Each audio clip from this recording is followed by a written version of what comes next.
তোমা আপনাকে ধন্যবাদ। এই মুহূর্তে হাসপাতালগুলোতে হামের উপসর্গ নিয়ে হাসপাতালে ভর্তিকৃত রোগীর সংখ্যা 109 জন। এই 109 জনের মধ্যে কুষ্টিয়া মেডিকেল কলেজ হাসপাতাল, কুষ্টিয়া জেনারেল হাসপাতাল সহ জেলার 5 উপজেলা স্বাস্থ্য কমপ্লেক্সে কিন্তু এই রোগীরা ভর্তি আছে। আমি এই হাসপাতালগুলোর যারা চিকিৎসক রয়েছেন তাদের সাথে কথা বলেছি, তারা বলছেন যে এই রোগীগুলো মূলত আসলে হামের উপসর্গ নিয়ে হাসপাতালে এসেছিলেন এবং তাদেরকে হাসপাতালে ভর্তি থেকে চিকিৎসা নেওয়ার পরামর্শ দেওয়া হয়েছে।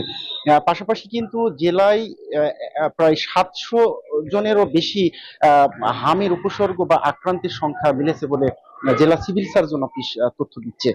পাশাপাশি হামের আক্রান্ত হয়ে এ পর্যন্ত 8 জনের মৃত্যু হয়েছে। যে 8 জনের মৃত্যু হয়েছে তারা সকলেই শিশু এবং তাদের বয়স 6 মাস থেকে 7 বছরের মধ্যে। আমি কুষ্টিয়া জেনারেল হাসপাতালের তত্ত্বাবধায়ক এবং আবাসিক চিকিৎসক এবং কুষ্টিয়া মেডিকেল কলেজ হাসপাতালের সহকারী পরিচালকের সাথে কথা বলেছি।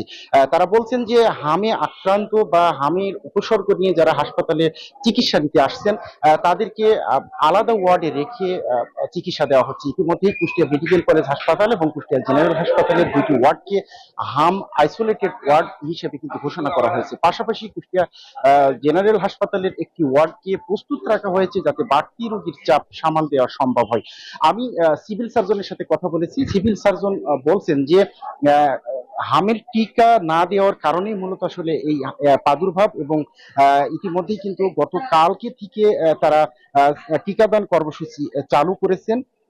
পাশাপাশি সিভিল সার্জন বলছেন যে 6 মাস থেকে 5 বছর বয়সী জেলার 2,30,926 জন শিশুকে হাম রুবেলা টিকা দেওয়া হবে এবং 1,699টি কেন্দ্রের মাধ্যমে এই টিকাদান সম্পন্ন হবে।